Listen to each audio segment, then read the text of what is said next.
Hello ladies and gentlemen, welcome to the Outer Rim Cantina.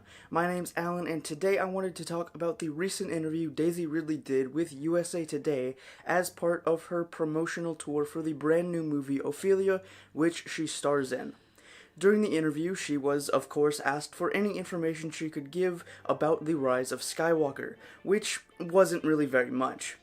The interview did touch on the subject of Rey's parentage, though, which a surprising amount of fans still want a definitive answer to after what we learned from The Force Awakens and The Last Jedi. When asked if there was anything more to Rey's parentage, this is what Daisy had to say. Quote, Director J.J. Abrams did say the question is answered, so at the end of the film you do know what the dealio is, end quote. Now, some people might get the old rumor mill cranking again with the crazy theories about Rey's parents, such as the Obi-Wan and Satine theory that was very popular when The Force Awakens was released, and was honestly one of my favorite theories of the sequel trilogy. Another crazy theory I've seen floating around after this interview is that this is proof that Kylo Ren was lying to Rey when he told her that her parents were nothing but filthy junk traders who sold her off for drinking money.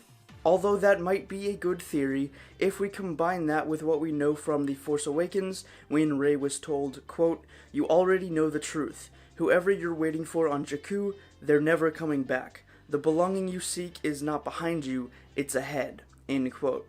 The concept of who Rey's parents are is one that has fascinated me since I saw The Force Awakens and the first time I saw The Last Jedi.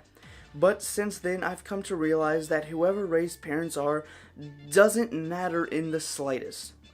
I've said it before, but now I think I would be disappointed if we find out that Rey's parents are indeed the daughter of Kenobi or somehow related to Anakin or even Palpatine.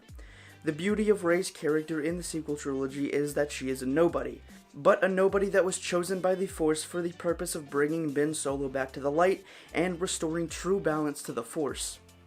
At least, that's the theory I'm going with until we learn more closer to Episode 9, or when The Rise of Skywalker hits theaters. Something else Ridley touched on in her interview was that The Rise of Skywalker was going to feel different from both The Force Awakens and The Last Jedi genre-wise, as the film is going to be more emotional, which is expected, but is also going to have a more adventure feel than the previous two films in the sequel trilogy.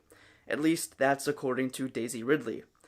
The last thing of note from the interview was Daisy's response when asked for her opinion on the criticism and backlash The Last Jedi has received for over a year and a half. Quote, I wasn't surprised, no, it's just a different thing. Everyone's going to have an opinion now anyway on the internet, but I also think it's fair. If people hold something incredibly dear and they think they know how it should be and it's not like that, it's fair for people to think that they were done wrong. It doesn't mean they were. Ultimately, Ryan's a filmmaker and one person can't decide how a film is supposed to be. But freedom of expression, sure. End quote. So, there you have it. All the clickbait articles and YouTube titles, kinda like this one, can be debunked now.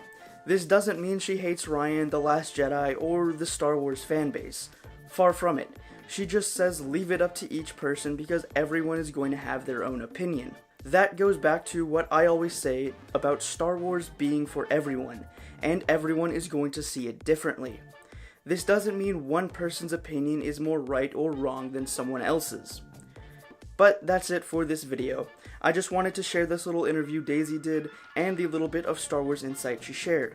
As always, I'd love to know what you think down in the comments. I hope you enjoyed, and if you did, please like, subscribe, and share this video with a fellow Star Wars fan in your life. That's all the time I've got for today. I'll see you back here in the cantina next week for another Star Wars video. Until then, may the Force be with you.